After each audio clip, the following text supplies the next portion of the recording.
ოცნების აღმასრულებელი მდივანი უპასუხებს ახლა ჩვენს კითხვებს მამუკა მდინარაძეა სტუდიაში. მოგესალმებით ბატონ მამუკა, მადლობთ გადაცემაში მონაწილეობას. მოგესალმებით, მივესალმებით თქვენს მაყურებელს. მადლობა მოწვევისთვის. რადგან დღეს პოლიცაბჭო იყო, ეს არის პირველი შეკრება, ესე ვთქვათ, განახლებული შემადგენლობით, ახალი პარტიის თავმჯდომარით, პარტიის ახალი თავმჯდომარით, თქვენი ახალი თანამდებობით და ახლობით 2 საათის განმავლობაში მიმდინარეობდა პოლიცაბჭო. შემდეგ თქვენი ბრიფინგიდან გავიგეთ, რომ ძირითადად საკადრო გადანაწილებაზე იყო. საუბრობთ 2 საათი მხოლოდ ამაზე იყო. აბა რაზე იყო? როგორ ხვდება, ესე ვთქვათ, ახალ სეზონს, გარდა იმისა, რომ ახალი კადრები გყავთ, სამდივნოში კიდევ ითი ხდება. დავიწყებ იმით, რომ მადლობას გადავუხდი ჩვენი გუნდის წევრებს ამოცხადებული მართლაც ძალიან დიდი ნდობისთვის, განსაკუთრებით ამ სიტუაციაში. რაც შეეხება დღევანდელ პოლიცაბჭოს ხდომას, საკადრო ცვლილებებთან დაკავშირებით ამ შიდა პოლიცაბჭოს მიერ ჩატარებულ არჩევნებს, ასე ვთქვათ, ხმის მიცემის პროცესი ძალიან ცოტა ხანი გაგრძელდა ეს. პრაქტიკულად ჩვენ ბევრი ცვლილებები არ გქონია, იმიტომ რომ იყო ირაკლი ღარიბაშვილის კანდიდატურა იმავე პოზიციაზე, სადაც ის აქამდეც იყო, პოლიტიკური მდივანი, კახა კუჭავა საერთაშორისო მდივანი, დიმიტრი სამხარაძე რეგიონალური მდივანი და ერთადერთი იყო სიახლე ამ შემთხვევაში ირაკლის ყოფილი პოზიცია, სადაც მე გამომიცხადეს ნდობა და ამისთვის გადავუხადე ჩვენს თანაგუნდელებს. მადლობა, ეს დიდი ხანი არ გაგრძელებულა. იყო ასევე გარკვეული სოციალურ ქსელში ვნახე ტეღანში. ერთი სამდივნო გამოგრჩათ, ესე როგორც ჩვენ მდივანი, პოლიცაბჭოში არსებობდა პოლიტიკური პარტიებთან ურთიერთობის მდივნის თანამდებობა, რომელსაც გიევოლსკი იკავებდა. არ გამოგიცხადებიათ დღეს ეს ბრიფინგზე და რა მოხდა? იმიტომ რომ თავად ბატონი გიას მიერ დაყენებული საკითხი იყო იმის შესახებ, რომ მან თქვა პრინციპში ეს საკითხი თავიდან რომ ზუსტად გითხრათ, დღის წესრიგში დადგა ისევე როგორც იყო. ისევე როგორც სხვა შემთხვევაში ჩვენ გიას თავაზობდით იგივე, უბრალოდ პოლიცაბჭოს გიას კანდიდატურას თავაზობდით იგივე პოზიციაზე. გიამ დააყენა საკითხი, რომ საერთოდ ეს პოზიცია მოდით ხომ არ გავაუქმოთ, იქიდან გამომდინარე, რომ ეს ცდება ფარგლებს ერთი ადამიანის თქვათ კონკრეტული კომპეტენციის მისი უფლებამოსილების. გამომდინარე იქიდან, რომ ეს არის ყველა საქმე აი გულსფრად აბსოლუტურად გიყვებით რომ ეს იყო გიას მიერ დაყენებული საკითხი იყო და სხვა რამ არ ეწებოს მედია მამის მიღმა არა თუ ბევრი მოდელის გაუგებრობა და პირისპირება კამათი რაც არ არსებობს ხოლმე ისეთებს ვიგონებენ ახლა თქვენი კოლეგები ძალიან დიდი ბოდიში თქვენთან განსაკუთრებით მაგრამ ყოველ შემთხვევაში ეს ასე იყო და გია ვოლსკი რომელიც არის ჩვენი გუნდის ერთ-ერთი გამორჩეული ძალიან გამოცდილი და ლიდერი და უნიჭერესი ადამიანი მისი უშუალო თხოვნა იყო და მოთხოვნა, რომ პოლიცაბჭოს დადგა ამგვარად საკითხი, რომ ეს პოზიცია მას მიაჩნდა, რომ საერთოდ არ უნდა ყოფილიყო და ერთი ადამიანის უფლებამოსილების ფარგლებს განსაკუთრებულ უფლებამოსილებას უნდა გაცდენოდა. და საბოლოოდ ეს გავიზიარდა. თუ ის არჩევნები, ასე ვთქვათ, მდივნების ცოტა ხანი გაგრძელდა, ვთქვათ, 10 წუთზე მეტი, ერთადერთი საკითხი იყო, რაზეც იყო მცირე მსჯელობა ამასთან დაკავშირებით, საბოლოოდ დავეთანხმეთ ყველა და ამიტომ იყო, რომ სამდივნოში დარჩა 5 მდივანი პარტიის აღმასრულებელ რგოლში, ასე ვთქვათ და გიაულსკის პოზიცია საერთოდ აღარ იქნება ხედავთ. მედიაში სხვა მდივნის თანამდებობის გაუქმებას ვარაუდობდნენ პოლიტიკური მდივნის თანამდებობაზე იყო თუ გახსოვთ ეგრეთ საუბარი, მაგრამ ვიღაც ამბობდნენ რომ ასეთი ინფორმაცია იყო, რაც არ იყო მართალი ტყუილი იყო ეს. გადავიდეთ ეხლა რა შეეხებოდა თქვენ მხარს სხვა ანუ 2 საათის განმავლობაში მხოლოდ ამაზე ისაუბრეთ თუ არა? არა, ეს იყო დაახლოებით 10 წუთიანი პროცედურა, ასე ვთქვათ. დანარჩენი დრო ჩვენ ვისაუბრეთ მიმდინარე პოლიტიკურ მოვლენებზე, ჩვენ სავარაუდო გადაწყვეტილებებზე, სამომავლო გეგმებზე, საორგანიზაციო საკითხებიც იყო და ეს იყო დანარჩენი პერიოდის აი მიმდინარე პოლიტიკური საკითხებში ერთ-ერთი მთავარი საკითხი არის ის მოლაპარაკებები, რომელიც ხელისუფლებასა და ოპოზიციის შორის მიმდინარეობს. რა უნდებათ გვაქვს სახეზე, მაგრამ ეხლა სხვა პროცესი მივიღეთ. უახლოეს პერიოდში თქვენ უნდა შეუწყოთ უფლებამოსილება, პარლამენტმა უნდა შეუწყოს უფლებამოსილება. პირველივე ხმაზე უნდა განიხილოს ეს საკითხი. ყველაფერი გააკეთა თუ არა ხელისუფლებამ იმისთვის, რომ ამ მოწვევის პარლამენტი უფრო მრავალფეროვანი იყოს, ვიდრე არის. მე მიმაჩნია რომ შეიძლება თეორიულად მხოლოდ რაღაც მოიფიქრო რა შეიძლება არ გააკეთა მართლმა გუნდმა იმისათვის რომ დაერწმუნებინა თავისი ოპონენტები ოპოზიცია ზოგადად რომ მათ მიეღოთ მონაწილეობა პარლამენტის მუშაობაში, თუმცა პრაქტიკული თვალსაზრისით მე მგონია რომ ჩვენ ყველაფერი გავაკეთეთ. ჩამოთვალოთ ძალიან მოკლედ. საარჩევნო რეფორმა. ასევე ყველაზე მნიშვნელოვანი, რაც კი შეიძლებოდა ეთქვა, თავისი სიმართლიდან გამომდინარე მართლ გუნდს, ეს ითქვა, რომ იმ შემთხვევაში, თუ იქნება 1%-იანი გადახრა ქართული ოცნების სასარგებლოდ, ჩვენ ვნიშნავთ ახალ რიგგარეში არჩევნებს. ამაზე მეტი შეთავაზება თეორიულადაც კი აღარ შეგვეძლო. წარმოუდგენელი იყო, რადგან ის მოცემულობა, რაც შემდეგ სხვა ნარატივში აისახება ხოლმე ოპოზიციის მხრიდან, ეფუძნება ერთ მთავარ პოსტულატს. ეს არის არჩევნები გაყავდა, ეს ფრაზა, რომელიც არის ტყუილი. და როდესაც საძირკველი არ აქვს რაღაც მოცემულობას, სხვა პოსტულატებს, სხვა ნარატივებს, სხვა მესიჯებს არ არსებობენ ესენი.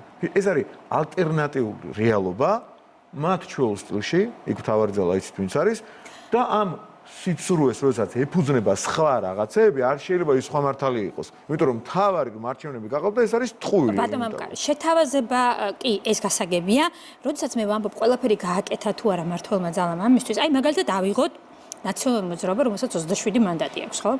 27% ქონდა. 27% ხო? 36-28. კი ბატონო. ამ ადამიანებთან, ყველა არც ერთს არ უნდა შესვლა პარლამენტში, თქვენ ფიქრობთ რომ ესეთი აი თუ ქონდა მცდელობა ხელისუფლებას, აი თუ გაქვთ ინფორმაცია, თუ ქონდა ხელისუფლებას მცდელობა თითოეულ მათგანთან გესაუბრად.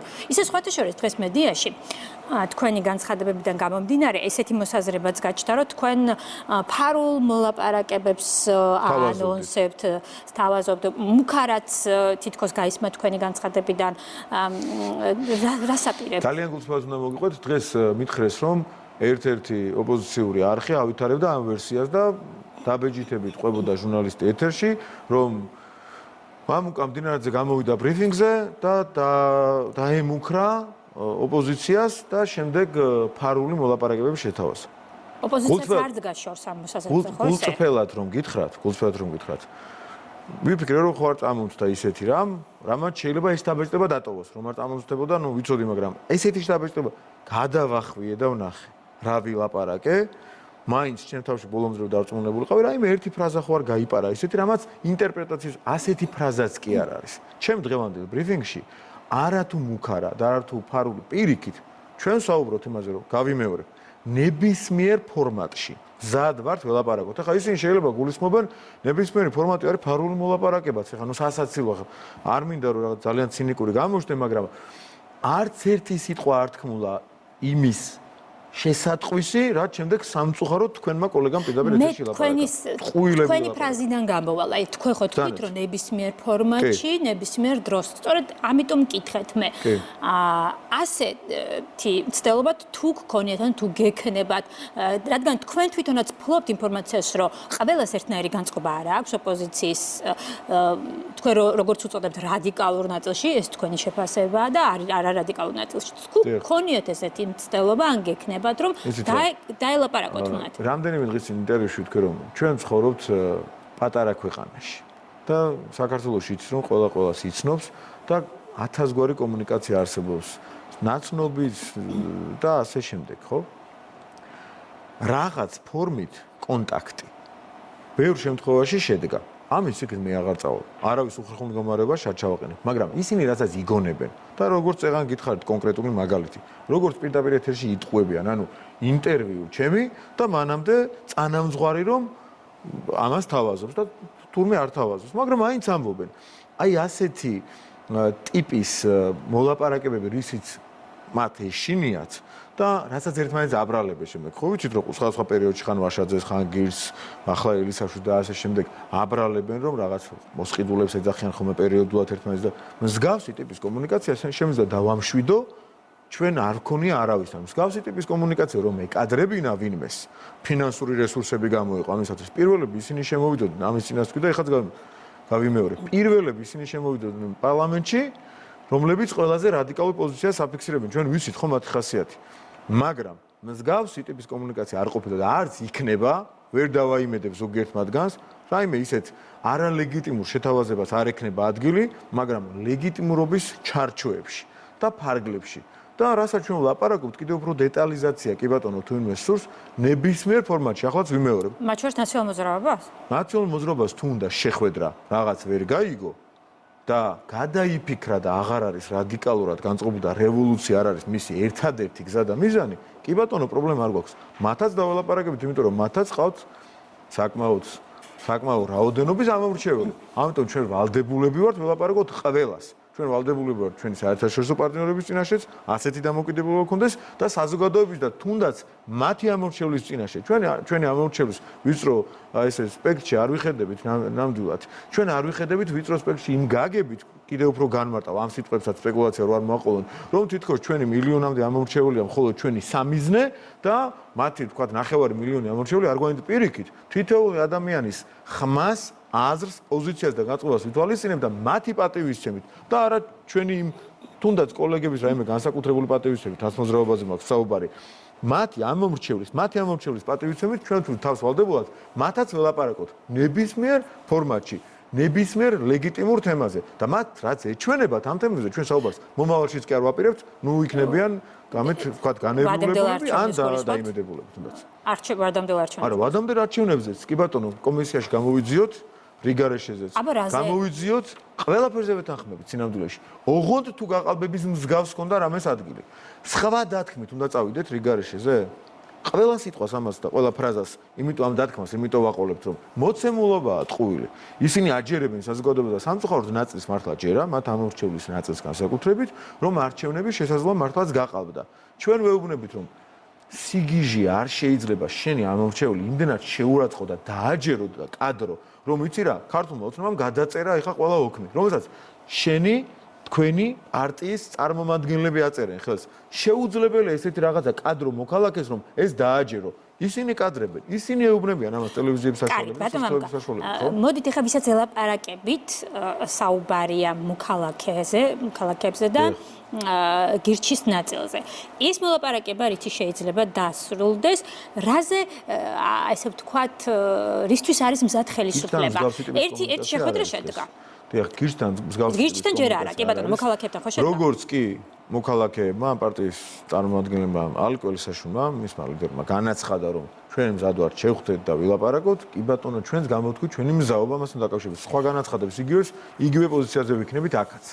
აქაც შეთქმულების დამატებით თეორიები რომ არ დაინახონ. ჩვენ მათ ველაპარაკებით, რომ მათ გამოთქმეს სურვილი და არა აქვს პრობლემა ხელისუფლებასთან ისე. ამიტომ გეუბნებით, თუ კი გირჩთან შედგება ასევე მოქალაქეებთან უკვე შედგა. მათაც იგივე თემაზე ველაპარაკებით ზუსტად. შეიძლება ეს დასრულდეს. როგორ ხედავთ ამ მოლაპარაკებებს? მე მგონია რომ საბოლოო ჯამში ეს ყველაფერი შედეგით უნდა დასრულდეს, რასაც მოლაპარაკება, პარლამენტში შემოსვლა და საქმის კეთება ქვია. თქო, ყველაზე მთავარი რა გვაუწყდება, იცით? ამასობაში შეიძლება ვიღაც მოქალაქე და აბსოლუტურად სწორად და სამართლიანად ბრაზდებოდეს ახლა ჩემზე და თქვენზეც კი, რომ სულ ლაპარაკობთ ამ რაღაცა პოლიტიკურ თემებზე და რა საქმეს ვაკეთებთ, რას ვაპირებთ, რა გეგმები გვაქვს, რა მიმართულება გვაქვს ჯანდაცვის სფეროში, რა მიმართულება გვაქვს თქვა სამართალწარმოების სფეროში, რა მიმართულება გვაქვს ეკონომიკის სფეროში, ტურიზმთან დაკავშირებით. ამაზე ლაპარაკს ვეღარ უასწრებთ, ვერ ვახერხებთ და უამრავი საქმე კეთება ამ მიმართულებით. ხო, მაგრამ ამისთვის ალაპარაკოთ თქვენ ოპოზიციაც გჭირდება პარლამენტში, ხო ესეა? თქმა ამაზე ლაპარაკობ, რომ აი ამ თემებზე მოვიდნენ გაგვაკრიტიკონ. იქ ხო ყველაფერი უშეცდომოთ, ხო შეუძლებელია ხა ქართული ოცნება თუნდაც ჩემ წარმოდგენაში იყოს ისეთი იდეალური, თუნდაც ჩემ წარმოდგენაში, რომ ინფრასტრუქტურულ პროექტებს ყველაფერს ვახორციელებთ უნაკლოდ. ხო არის რაღაც ხარვეზები სერიოზული, დაგეგმარებაშია რაღაც სერიოზული შეიძლება იყოს ხარვეზი, ჯანდაცვის სფეროშია რაღაც პრობლემები, რაც აღმოსაფრელია და უამრავი რეფორმა და უამრავი თემა დაგეგმილი ამასთან დაკავშირებით. ეკონომიკის სფეროში საკითხებია, საგარეო სფეროში უამრავი საკითხია, რაც შეიძლება მეორე მხრიდან რომ დავდგე აბსოლუტურად სხვა საკითხებზე დავიწყო კრიტიკა, ხო? ოღონდ ობიექტურად ამ ხალხს ეს არ აინტერესებს, იცით რატო? ან ყველაფერი დღეს თქვი. ან ყველაფერი, ან არაფერი და ყველაფერი არის ხელისუფლება. როცა ხელისუფლება არ ეკუთვნის, როცა უჭერს 27% მხარს და გინდა რომ შენ კონდეს ხელისუფლება, ეს არ არის სამართლიანი. მე ამიტომ გამოვყავი ეხლა დავანებოთ მანამდე არჩევნებს ვერ ჩაატარებს ეს ქვეყანა. დავანებოთ თავი იმ პოლიტიკურ ძალებს, რომლებიც ეს აყენებენ, ხო საკითხს? არიან პოლიტიკური ძალები, რომლებიც მოლაპარაკებაში კიდევ ხედავენ რესურსს, ხო? ამიტომ გამოვყავი მოქალაქეებიც და გირჩიც. მაგრამ პირდაპირ გეუბნები დაბოლინგებულები არიან სასტიკად. მოქალაქეებიც? მოქალაქეებსაც კი ამისი ნიშნები, რაც არ უნდა ეწყინოთ ახლა მოლაპარაკების პროცესი შეიძლება ცოტა ასე მეტი იყოს, მაგრამ იმედია გაიგებენ. იმიტომ დამრჩა რომ ახლა ალოკელისაშვილი რომ მოდის და პირდაპირ ძალიან გულწრფელად გიყვებით.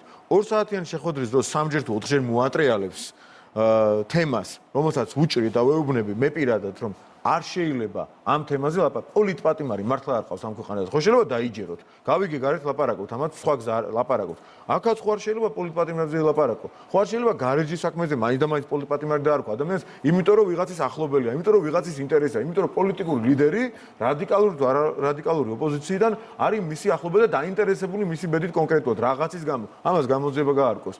მაინც და მაინც პოლიტპატიმარი დახურულ შეხვედრაზე სხვა რომ ეძახო, სამჯერ თუ ოთხჯერ ჩაუჭერთ. მაინც აბრუნებდა ამ კითხვას. ეს არ შეიძლება ამის მიზეზი უბრალოდ არ შეიძლება იყოს სხვა რამ, გარდა იმისა, რომ რაღაც ნარატივი დადეს პოლიტპატიმარი ხა რურუას ეძახიან პოლიტპატიმარს. სხვაზე რაზე ვილაპარაკობ? გიორგი რურუას ეძახიან პოლიტპატიმარს. მე მგონი აქ ყველაფერი ნათელია, ხო? და შესაბამისად ეხლა ალიკო ეს ერთი საკითხი, რომელზედაც აკეთებენ აქცენტს, ალიკო ისაშვილი ამას ყოველთვის ყოველ შეხვედრის წინ საუბრობდა ამაზე, რომ ამ საკითხს აუცილებლად დავსვათ ლაპარაკების მაგიდასთან. ამ შემთხვევაში თუნდაც რატო ცალკე ალიკო ისაშოს არ შეიძლება კონდეს ესეთი ობიექტურად თუ ფიქრობს ადამიანი როგორ შეიძლება მიიჩნევდეს რომ პოლიტპატიმარი გყავს ახლა ჩვენ რამდენიმე თან ამ ქვეყანაში თუ ობიექტურად ფიქრობს და სუბიექტურად არ არის განწყობილი და რაღაცა თავისი სუბიექტური აზრები არ აქვს ან თავად მაგრამ ალიკო ისაშოს პოზიციაც ხო გასათვალისწინებელი მან დაასრულა ოპოზიციასთან ურთიერთობას და ალიკოს კი ყველას აზრია გასათვალისწინებელი თითოეული ამორჩევლის და მისი პოლიტიკური ლიდერის ვისაც ის მხარს უჭერს მაგრამ თავარი ის არის რომ ადამიანები, რომლებიც ცდილობენ ყოველ შემთხვევაში, რომ ობიექტურები იყვნენ, ალეკოს ამის ცდილობა ჰქონდა. ხო?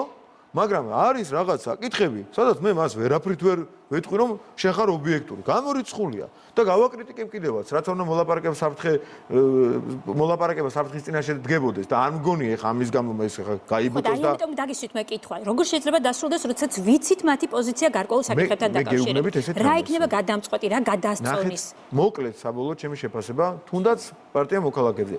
მათაც კი შეიძლება სხვაზე ნაკლები, მაგრამ მათაც კი ეთყობათ გავლენა იმ საერთო რადიკალური ოპოზიციის ნარატივის, რასაც მაგალითად პოლიტიკური პატიმარი ქვია ეგრეთ წოდებული, არ არსებობს ასეთი. მეორე, ნახეთ, მათაც ასევე ჰქონდათ მცდელობა, შეიძლება ისე რადიკალურად არა, როგორც ვთქვათ, ესე ხისტად ითხოვდა პოლიტპატიმრებზე პასუხისგაცემა ჩვენგან და ჩვენ ჩავუკეთეთ ეს თემა, იმიტომ რომ არ შეიძლება პარლამენტარს ელაპარაკო, რაც პარლამენტის თავმჯდომარე და ფრაქციის თავმჯდომარე კი არა, ვინც არ უნდა იყოს, არ შეიძლება პარლამენტარს ელაპარაკო, რომ პირობებში ჩვენ ჩავდოთ რაღაც პოლიტპატიმარი ჯერ ერთი და მე მისი გათავისუფლება. რომელიმე პატიმრის პოლიტპატიმარი იქნება ახლა ოპოზიციის აზრით თუ არ იქნება, რომელიმე პატიმრის გათავისუფლებას საუბარი არ შეიძლება პოლიტიკოსთან. არ არის მისი საქმე და ეს არ უნდა დაინერგოს, ეს არ უნდა ჩარჩეს თუნდაც ვიღაც ახალგაზრდა ადამიანს 18-19 წლის ხალხს, რომლებიც ფიქრობენ და აზროვნებენ ელემენტარულად რომ რაღაც თემაზე ესენი პატიმრები საუბრობენ მორიგების ფორმატში. არ შეიძლება ეს ჩაუნერგოთ. ქვეცნობიერში თუნდაც. მეორე მომენტია, ასევეა რიგარეში არჩევნები. ვეკითხები, კითხვას უსვამ ნებისმიერს. დახურულ შეხვედრაზე ვკითხე, აგერ ღია ფორმაში თქვენი ეთერიდან ვეკითხები. თუ არჩევნები არ გაყალბებულა, რომელი რიგარეში არჩევნებზეა საუბარი? არა, გაყალბდა ისინი, რადგან ისინი ამბობენ, საერთაშორისო საზოგადოება ამბობს, რომ არ გაყალბებულა. ჩვენი მეგობარი ქვეყნები ამბობენ, რომ არ გაყალბებულა. ობიექტური საზოგადოება ამბობს, რომ არ გაყალბებულა. ჩვენც ვამბობთ, კარგი, ჩვენ სუბიექტურები ვართ, არ გაყალბებულა. ანუ რადგან მიხეილ სააკაშვილი ამბობს და შემდეგ ამას ყვება ყველა მისი თქვათ რადიკალური პარტია და მისი თქვათ სატელიტი პარტიები თუ მისგან დაბულინგებული პარტიები ამიტომ უნდა ჩატარდეს რადგან ის ამბობს ფაქტი არის სხვა და თუ ასე არ არის მაშინ მოდი დაამტკიცე საგამოძიებო კომისია შენ ხელშია შენ თვითონ გამოიძიე და თუ ეს ასე არ არის რა გინდა რადგან შენ ამბობ იმიტომ უნდა ჩატარდეს ახალი არჩევნები ხო წარმოუდგენელ აბსურდამდე მივდივართ შესაბამისად თავაზობთ იმას რაც არის რეალური და სიმართლიდან გამომდინარეობს, მაგრამ საარჩევნო საკითხებზე შეთანხმება. რატო არ უნდათ იცით? ერთადერთი მთავარი მიზეზი, ამაზე მთავარი მიზეზი არ შეიძლება იყოს. ზუსტად იციან, არის გარანტირებულად ვაგებ ნებისმიერი სახით პასუხს. იმ სიტყვებზე, რასაც ახლა ვიტყვი. თვითონ არიან დარწმუნებულები და როდესაც ერთმანეთში ესე საუბრობენ, ერთმანეთში და არავინ არ უსმენთ აბსოლუტურად, კამერა არ არის და სხვა გარეშე მესამე პირი, ოდნავ გარეშე პირი არ უსმენთ, ისინიც ამბობენ, რომ ხო ახლა არ იყო გაყალბება, გასაგებია, მაგრამ უნდა მივაწვეთ. აი დარწმუნებული ვარ და ზუსტად ვიცი. იმიტომ რომ სხვანაირად შეუძლებელია 11300 კაცი რომ მოდის და გეუბნება, სხვა თერჯოლაში, ტყიბულში, წყალტუბოში, საგარეჯოში, თელავში, ბათუმში, ყველა რომ მოდის აქედან და გეუბნებიან, რომ არა, არ ყოფილა მსგავსი არაფერი. ხო უნდა დაუჯეროთ 11300-დან 10 მაინც. არავის როგორ არ უჯერებ. ისინი გარეთ ამბობენ სხვას, შიგნით არის სხვა ლაპარაკი. ვიცით ეს ჩვენ. ამიტომ არ თანხმდებიან ამ პირობას. კარგით, ესე იგი მოქალაქეებთან და გირჩთან დაკავშირებით გავიგეთ. რა ნაციონალურ მოძრაობაზე და ევროპულ საქართველოსზე თქვენი პოზიცია გასაგებია, მაგრამ არის კიდევ სხვა ოპოზიციური ძალები. აი მაგალითად პარლამენტის თავმჯდომარე დაახლოებით 1 თვის წინ ვარაუდობდა, ასეთ ვარაუდს გადმოთქვამდა, რომ სტრატეგია აღმაშენების გირჩს და ლელოს სურთ იყვნენ საპარლამენტო ცხოვრებაში. ეხლაც იგივე პოზიციაზეა, მაგალითად თქვენც იგივე პოზიციაზე ხართ, თქვენ ფიქრობთ, რომ სხვა პოლიტიკურ ძალებს ასეთი აქტიური სურვილი არ აქვთ, რომ ჩაერთოს საპარლამენტო ცხოვრებაში. მე დარწმუნებული ვარ, ყველას აქვს სურვილი, მაგრამ აქვს შიში. ბუნებრივი შიშიც მათ შორის. იმიტომ რომ ნაცმოძრაობის და ევროპული საქართველოს ხელშია. შეგიძლიათ აგვიხსნათ აი ეს შიში. შიშის როცა ამბობენ როგორც წესი წარმოუდგენიათ ხოლმე რომ ხელისუფლებისგან შეიძლება იყოს უნეტაშვილი. შიში ოპოზიციაში აირობა. დღეს თუ რამე არა. თუ რამე სახეობის შიში არ არსებობს, დღეს არ არსებობს ხელისუფლების შიში. ეს დემოკრატიის მონაპოვარია, კარგია და ნუ გავაგზავნებთ ეხლა ტრაბანს არ დავიწყოთ. თუ არ არსებობს, ეხლა როგორ? ესეთ შიში არ არსებობს. ეხლა ხო არ ვლაპარაკობ ჩვენი შიში გააჩნია. ეს რო გააჩნდეთ, მაშინ უფრო კარგად შემოვიდოდნენ, მაგრამ სხვა რამეშია საქმე. ეს არის ხო? ნუ გეხიმებთ ამას. გვახსოვს ჩვენ ასეთებით სხვათა შორის, ასეთი ფაქტებიც გვახსოვს, ხო? უახლოესი ისტორიიდან, მაგრამ ახლა შიში რო იყოს, მათ ამ ფსიქოლოგიურ განწყობაზე იმოქმედებდა კარგად, მაგრამ საბედნიეროდ, პირდაპირ გიფიქსირებთ, ეხლა დავანებოთ იუმორს თავი, საბედნიეროდ ასეთი შიში არ არსებობს. ეს შეიძლება ამ წუთში სუბიექტურად ჩვენზე ცუდად მოქმედებს, მაგრამ შიშით არაფერი არ უნდა მოხდეს. ქვეყანაში განსაკუთრებით ხელისუფლებაში, მაგრამ არც ერთ მათგანს გარდა იმ რადიკალური ოპოზიციისა, რომელზეც საუბრობ, არ გააჩნია რაიმე პლატფორმა სატელევიზიო. არ გააჩნია ბულინგის საშუალება, არ გააჩნია დამოუკიდებელი მედია, დამოუკიდებლად უბრალოდ დამოუკიდებელი ბრჭყალებში, რა თქმა უნდა. დამოუკიდებლად მის ხელთ არსებული მედია რომლიდანაც პოზიციონირებას მოახერხებს და ახლა ეშინია რომ თუ ჩაუკეტა ნაცმოძრაობამ და ევროპულმა საქართველომ უბრალოდ შეიძლება გაქრნენ ეთერებიდან შეიძლება გაქრნენ წარმოიდგინეთ არა აქვთ ამ ტელევიზიის სხვა ტელევიზიების იმედი რომ ისინი არ იჯერებენ არ გიჯერებენ უბრალოდ იმიტომ რომ რას გაბრალებენ ისიც რას გაბრალებენ და არ იჯერებენ ტრიბუნაზე უფრო დიდი ტრიბუნა პოლიტიკოსისთვის არ ვიცი რა უნდა იყოს ვიღაცა უნდა გაგაშუქოს თია იქაც ჩვენთან საპარლამენტო ცხოვრება აქტიურად კი ბატონო მაგრამ ეხა იმათ გონიათ რაღაცა იმაში არიან ძველ წარსულში არიან ისევ ჩარჩენილები და გონიათ რომ ეხლა საპარლამენტო ტრიბუნიდან იმედი ისი არ გააშუქებს ან რომელიღაც არხი ისი არ გააშუქებს და იქით ზუსტად იციან ალეკ ელისაშვილზე ხო თქვეს უნდა მოუკვეთოთ სასწრაფოდ საერთოდ არ უნდა მიიწვიოთ ეთერში ამას ღიად ლაპარაკობენ ჩემი ვარაუდი კი არ არის კაცო დამოუკიდებელი ექსპერტები რო ქვიათ ისინი მოუწოდებენ მედია საშუალებებს რომ საერთოდ მოკვეთონ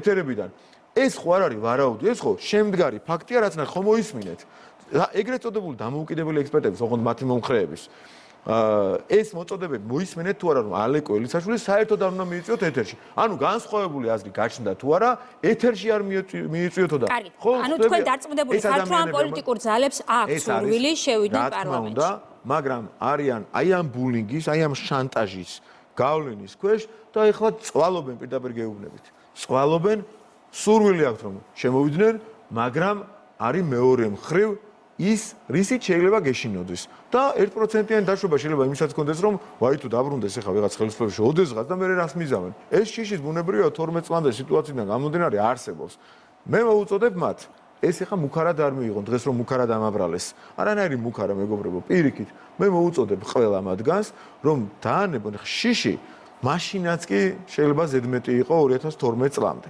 და დღეს იმიტომ რომ ვიღაცა არ გაგაშუქებს ხვალ ისე როგორც ჩვენ გინდა და ოპოზიციონერი ქვია და ოპოზიციურ მედიაში შეიძლება დაგაბულინგონ. მე დამოუკიდებელი ექსპერტის გამოვიდეს და თქვას რომ ეს მოუკვეთოთ ახლა საერთოდ თუ მოლაპარაკებაზე წავიდა, მოუკვეთოთ ეთერებიდან, ასეთებიც იქნებიან, იკადრებენ, მაგრამ რეალობა ერთია. ქვეყანას ჭირდება სხვა, ქვეყანას ჭირდება ოპონირება, ჯანსაღი, საქმეზე და იქ სადაც მართლა შეცდომებია და უშეცდომო არავინ არ არის. ამაზე საუბარი და არა რადიკალურ სცენარში მონაწილეობა ნებსით თუ უნები. მეხუთე რაუნდი იქნება თუ არა? მეხუთე რაუნდი დამოკიდებულია მათზე, მათ შორის ჩვენ მზად ვართ. ჩვენ მზად ვართ მეხუთე და მეექვსე და მეშვიდე იყოს თუ გნებავთ. ოღონდ ვილაპარაკოთ საქმეზე. ოღონდ ვილაპარაკოთ იმაზე, რაც რეალურია, რეალური ფაქტორებიდან გამომდინარე, საქმე სჭირდება. და რა იმაზე, რა უნდა მიხეილ სააკაშვილს. თუ მიხეილ სააკაშვილს რაც იმას წავყვებით დღესვე დაგვეთანხმებიან იქნება მეხუთე რაუნდი, მაგრამ მიხეილ სააკაშვილის ჭკუაზე ეს ქვეყანა ვეღარ აზროს და აღარ აზროს ვერ და არ არის. საერთაშორისო პარტნიორები რას ფიქრობენ დღეს არსებულ სიტუაციაზე? მაგათ მათთან თუ გაქვთ თქვენ აქტიური კომუნიკაცია? თქო უნდა პარტნიორებთან კომუნიკაცია და რა არის მათი პოზიცია შეხვედრაზე? არ მაქვს.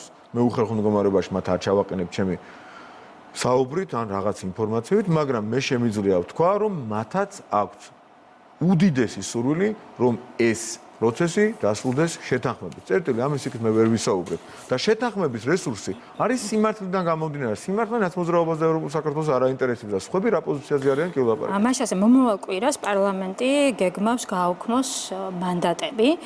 სხვათა შორის ასეთი ფრაზაც ითქვა, თუ პარლამენტი საბოლოოდ გააუქმოს მანდატებს და არანაირ კომპრომისზე არ წამოვა ოპოზიციასთან, მაშინ გაზაფხული იქნება ძალიან ცხელი. ეს მამუკა ხაზარაძეს ეკუთვნის ეს სიტყვები, ბატონო მამუკა.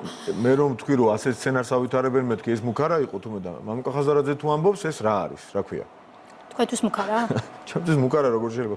არა, იქიდან მუქარაა, კი ბატონო, მაგრამ არ დავწყვილ მანდები, გაფრთხილება იყოს. ნუ სასაცილო სიტუაციაში იგდებენ თავს.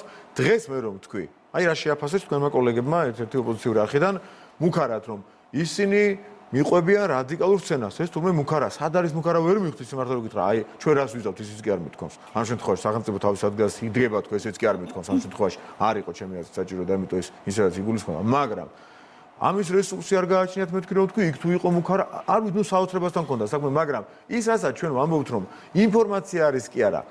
აი ეს ჩანს ფაქტებია, რომ რადიკალურ სცენარს მიყვებიან, რევოლუციურ სცენარს.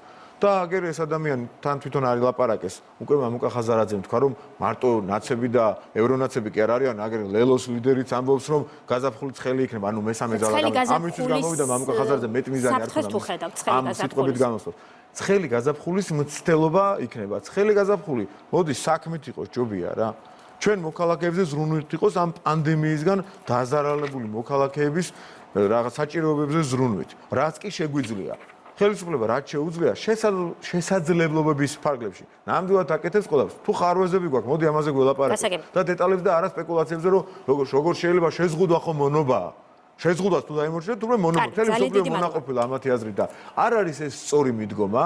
შესაბამისად, მათ აქვთ რადიკალური სცენარი, მათ ამ რადიკალური სცენარის იმედიც აქვთ ამავდროულად განსაკუთრებით იმ პარტიებს, რომელზეც მე ვილაპარაკე და არ გამოუვათ ეს უნებრივი ამბავი და მე კიდევ უფრო მიხვდებიან ინანებე. რაც შეეხება შემდეგ კვირას, ეს არის არა ჩვენი უფლებამოსილება, რომ ამ საკითხზე მივიჯდავთ და საპარლამენტო სხდომაზე გავიტანოთ, არამედ რეგლამენტით გათვალისწინებული ვალდებულება, რომლის მიხედვითაც პირველ რიგში გარკვეული ვადა არსებობს. რეგლამენტში ამ ვადის გასვლის შემდეგ პირველივე საკითხი, სხვა საკითხს ვერ განიხილავ ელემენტარულად, კანონის დათქმა, რეგლამენტის დათქმა. პირველ რიგში უნდა განიხილო ეს საკითხი და ეს თურმე ყოფილა კიდე ცალკე მუქარა. კარგი, ძალიან დიდი მადლობა. ქართული ოცნების აღმასრულებელი მდივანი მამუკა დინარაძევა. მე დარწმუნებული ვარ, რომ ყველაფერი იქნება მაინც კარგად და ისინიც იფიქრებენ რაციონალურად ბოლო-ბოლო. მადლობთ გადაცემაში.